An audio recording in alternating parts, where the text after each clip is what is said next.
Hello, December 10th. I'm on the sky here. I'm going to be looking at some comets. This is the one that I should have done on the 7th. I was compelled to do it, but I didn't do it. Now it's in Scorpio, but it was in Lupus, the wolf. A3 is dropped to number 2 spot in the constellation Aquila. And 333 is in Draco. I'm going to focus on this one right here. And I'm going to take it back in time a little bit. This is like a workshop. I'm compelled to do this. I had a strong sense to do this. Let's see where this comet's getting. This is the number one. I follow comets that are the brightest because I see comets. I have seen comets like messengers, harbingers, omens, signs in the sky, and a whole bunch of other things. To me, they leave like messages. They're like messengers. As they go by constellation, I try to look at the constellation and try my best to interpret a message or relay or explore the past, the messages left in the stars. Just dive into this comet right here, which is called 2024 G3 Atlas, magnitude 8.9. The Orbital today put an article regarding this comet, that 2024 G3, a bright celestial wanderer to see in 2025, the best comet of 2025. It says a little bit here on January 13th, which is next month. It'll be in its closest approach to the sun, only 14 million kilometers from the sun, and they're saying if it survives. And I looked at space weather, and there's no images yet, so we have no images that I could find so far of this comet. Basically, it started December 1st, it was in Lupus, the wolf. Check out my star program. Currently, today, it's right here. It's leaving Lupus, the wolf. The head, it's over there by the head of the wolf, heading into Scorpion.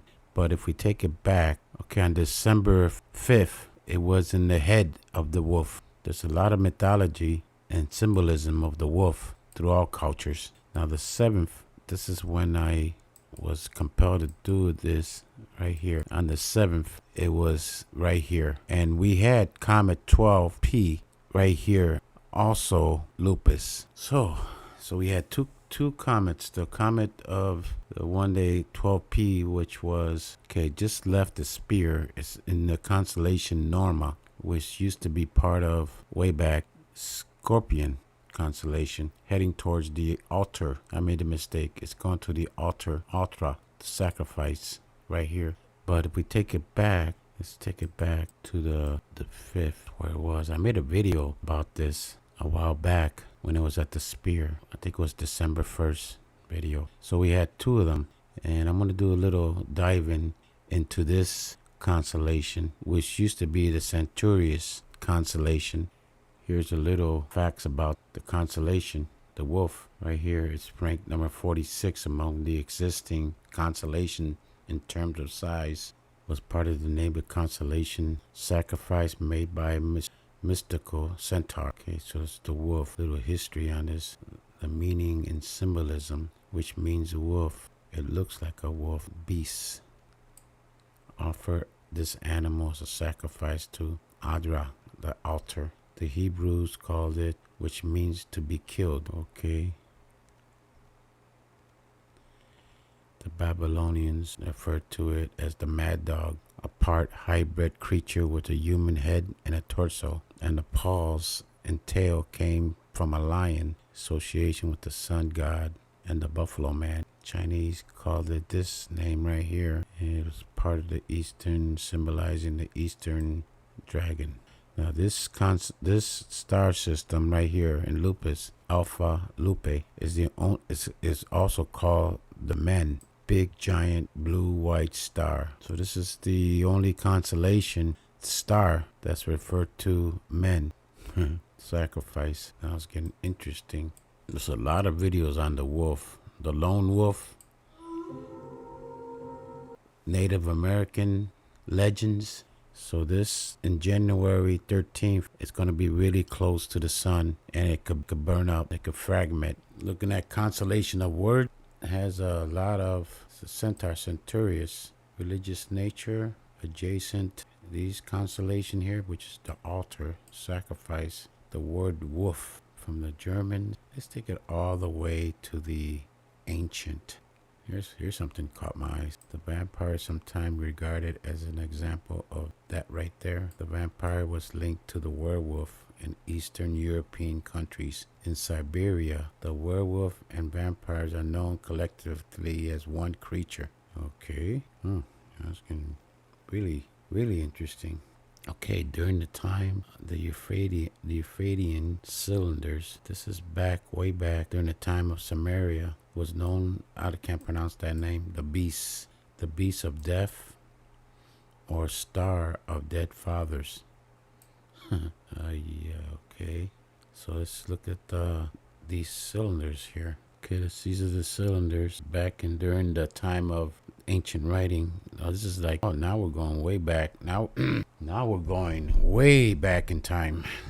Okay, what do we got here? Boy, this is the time of the Anunnakis. Sumerians, yeah, the cylinders. Okay, let's see what we could find over here. The cylinders. Let's look at this right here. Babylonia, back in this time period. Okay, what else can we? Is there anything that sticks out? King of Babylon.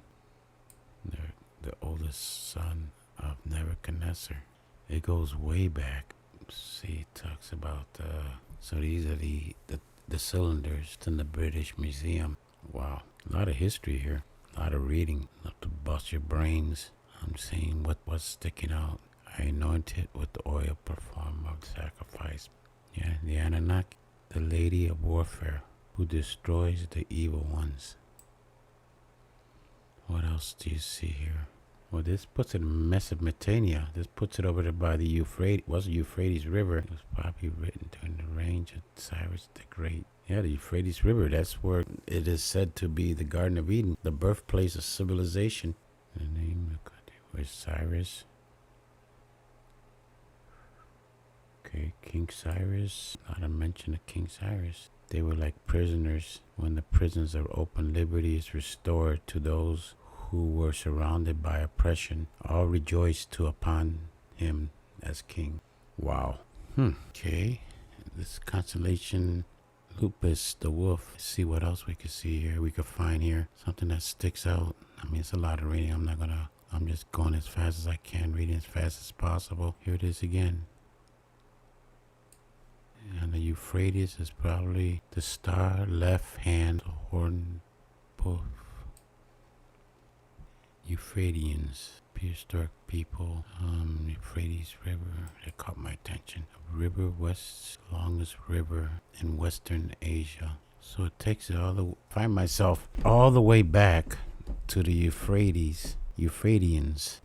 So this was the empire right here, right there. So we're talking 3 to 5,000 BC.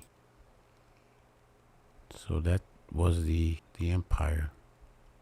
Was the first known ancient empire of Mesopotamia.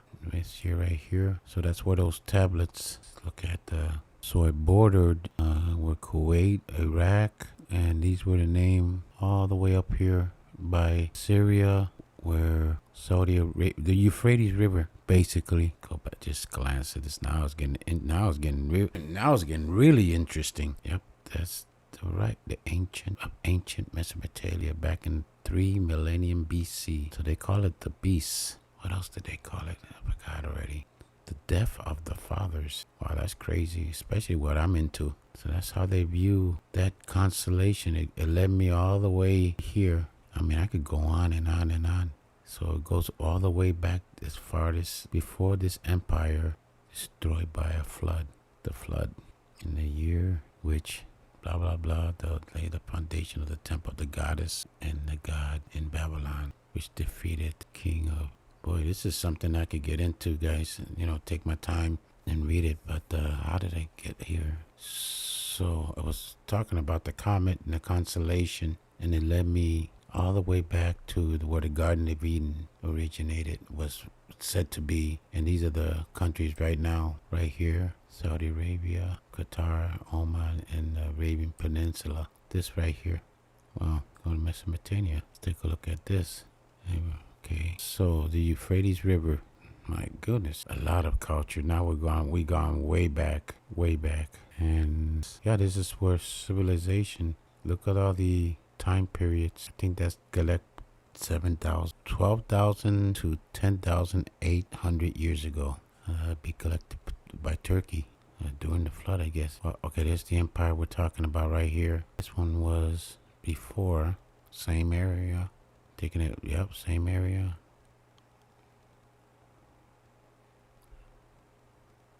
Wow. This here. So, okay, let's get away from this. So the comet, when it reaches perihelion on the 13th of January, closest pass to the sun. There's no images of the comet. I don't see it anywhere. Surprise. So the wolf, yeah, wolf. If you look at the YouTube, look, wolf, you see the symbol of the wolf, lone wolf, Wolfgang, wolf pack. So that's where this comet, and the only star that has the name Alpha Lupus, the men star. So let's look at the wolf, punching wolf. It's just a workshop, guys. I'm just trying to. I had to get this out. Wolf spirit, lone wolf mentality, lone wolf, twilight wolf. Yeah, there's a lot of legends about the wolves. Wolf in mythology. Well, let's check this out real quick. Romance and tragedy, death and rebirth. Mythology helps shape the ancient world, explaining the unexplainable. This is mythology. Wolves are incredibly fascinating animals. They live in tight-knit family groups, hunt together in coordinated packs, pulled him out and fed him, restoring him to health, and the most famous of which is perhaps the Roman tale of Romulus and Remus. Oh, Romulus. That's the guy that started the Roman Empire. Became what do they call it? Emperor? Yeah, he started the Roman Empire, and they say he was found by the wolves and he was fed by the wolves. Let's listen. Story. The boys were cast into the river Tiber to die by their cruel granduncle Lupus, but the gods took pity on them and guided their basket peacefully to the shore, where they were found by a she who raised them along with her cubs. Wow, the wolf. So on the 13th, when it's closest to the sun, it'll be by Sagittarius, the messenger by the head of Sagittarius, and we got Saturn finally leaving the waterfall. Now got Venus entering the waterfall. So we got Venus and Saturn. Okay, so wow, I don't know if this made any sense. The wolf, the beast, Mesopotamia, the Anunnaki, Cyrus the Great. What else I learned from this? Wow. Okay, so that's the comet, where it was and going, and a little bit about the constellation, the story. There it is right there.